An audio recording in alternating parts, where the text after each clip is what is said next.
The Biomedical Resource Unit sits on the northwestern side of Westville campus at the University of KwaZulu-Natal. It consists of around more than 5,000 square meters, and the unit was originally designed to assist researchers in biomedical sciences in KwaZulu-Natal. The unit is already more than 30 years old, established in 1988, and thus there is room for improvement because the unit does need modernization and the input of technology, equipment to assist us in becoming competitive at both national and international levels.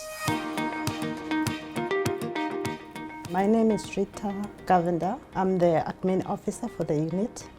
My role is to ensure the smooth running of the department, starting from human resources, procurement, finance, and legal services. After receiving an ethics approval from a student or researcher, we initiate the process of organizing for the student. The student must fill up a requisition form, and then we'll arrange the technician involved for the animal requisition, and I'll also assist the student with the consumables that he or she requires.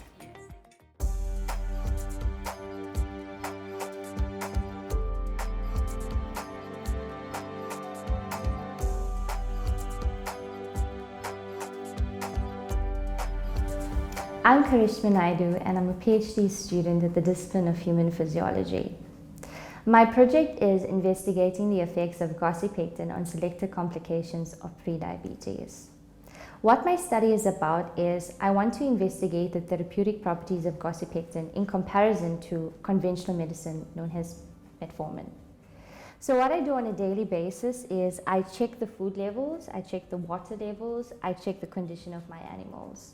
As you look here, you can see these two groups are fed a normal diet and normal water, because this is my non-diabetic group, and the rest of the 30 animals I fed a high-fat, high-carbohydrate diet supplemented with fructose to induce prediabetes.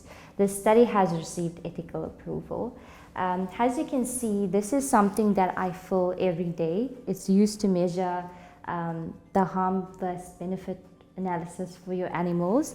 As you can see, some of the parameters I look for is mobility, alertness, inactivity, wet cages, body weight. It's very important for us to measure this so that we ensure that our animals are taken care of and there's no harm being done to the animals. Some of the things that I do here at the BRU, every week I do measure body weight, and also once a month we measure oral glucose tolerance. That's used to see how far our animals are in the prediabetes induction phase. Currently, I'm past 5 months of prediabetes induction, and we will be starting treatment soon.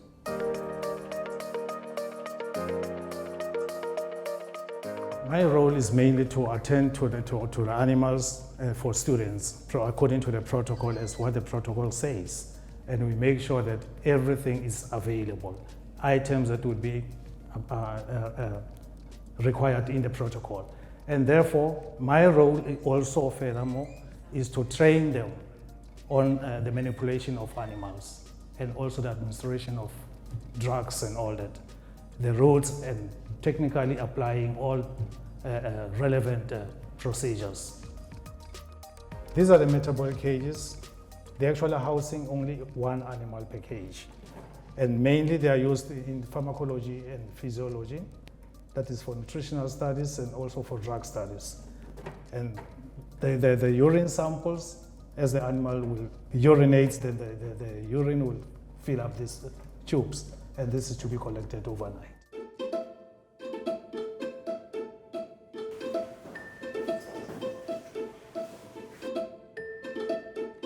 My name is Thokozani Ndwandwe. I started working here in 1988. I started by breeding the rats because now we are using Spradolis and the students are using Spradolis. So that's why we were breeding only Spradolis and Wistas for rats. But when we are breeding, we have to choose the males that are in a good condition and the females that are in a good condition before you start breeding.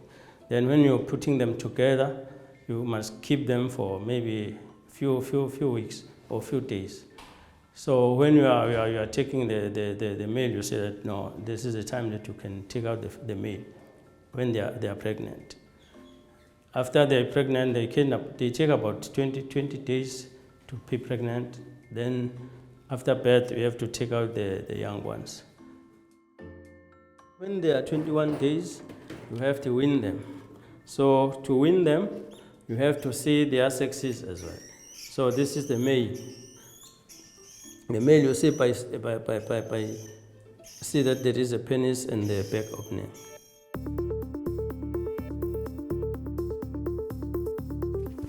Hi, my name is Habisile Mkize. I'm an animal health technician. My job here is currently breeding mice. I've been here for a year. We have 2 strains of mice in this unit, which is the bulb C mice. We also have C57 black mice, which we are also breeding there. We have to change the cages once a week, making sure that the bedding is clean and there is no ammonia smell, making sure that there is water, there is also feed. The students put in requisition where they request the number of animals that they're gonna use for their research. It depends on the number of animals, and then we see in our stock how much animals we do have. If not, then we expand our breeders then to make sure that the number of animals are equal to the number of animals the students have requested. When a student is using the animals for their procedures, there are procedures that I'm going to demonstrate that the students do when they are doing their projects or their research. So the mouse, you try to handle it by the base of the tail. As soon as he grips, then you handle them. When you're doing the procedure, it's only good to know the handling first, the restraining first, then you'll be able to do the procedure. The animal will be in a calm state, you will be able to perform any procedure on it. So with this procedure, I'm going to do the oral gavage. So it's where you administer the drug using the oral. And then the head has to be straight, and the needle is 20 gauge because it can fit on the mouse. Then you can feel that the needle is in the esophagus. Then you can deposit the amount of the drug that you're gonna put in. There shouldn't be any resistance. Then you can remove the needle. Then put the animal back to the cage. And then the second procedure, it's where you do your IP injection. Then you pick out your animal, close off the cage, make sure the animal grips, and then you restrain him. Put the tail beneath, then you wipe off the injection area where you're gonna inject, making sure that the animal is a little bit tilted to the back so that the intestines are at the back.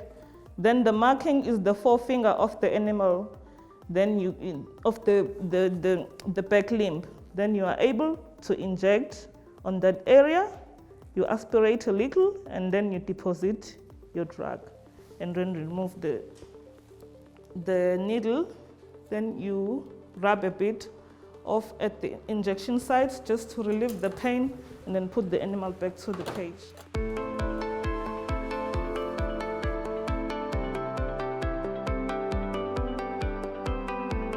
My name is Lubabalo Welesha. I'm working here at BRU as a maintenance. What I do is I change filters, I change light fittings, and I monitor cold rooms. Since we are working on the animal facilities, we have the standby generator. I also monitor the standby generator.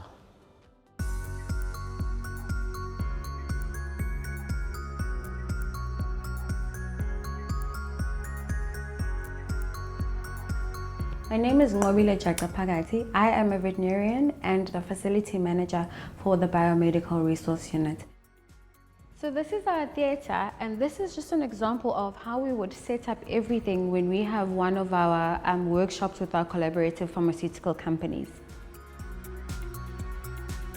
This is an example of how we would set up the theatre for our pig workshops. So we normally have pig workshops when we are collaborating with our cardiothoracic department in the university when they are training their registrars on specific techniques that they would like to demonstrate on live animals. The BSL-3 is situated in a biomedical resource unit at UKZN on Westville campus. The unit is established for the efficacy, toxicity and safety testing of candidate drugs, vaccines and chemical formulations.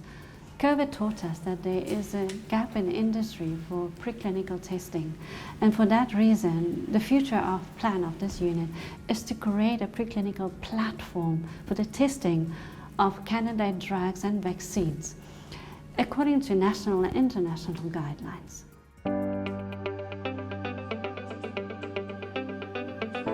This facility is a research animal facility that is registered with the South African Veterinary Council and the Department of Agriculture. Because of the accreditations that we have been able to attract both internal and external clients who have come into the facility and used it to do research and have published in high impact journals. In order for the facility to be more relevant and to be more productive, we need to introduce newer technologies and new equipment and possibly introduce newer animal research models such as the zebrafish into the facility. We need to foster collaboration, form stronger relationships and attract investors.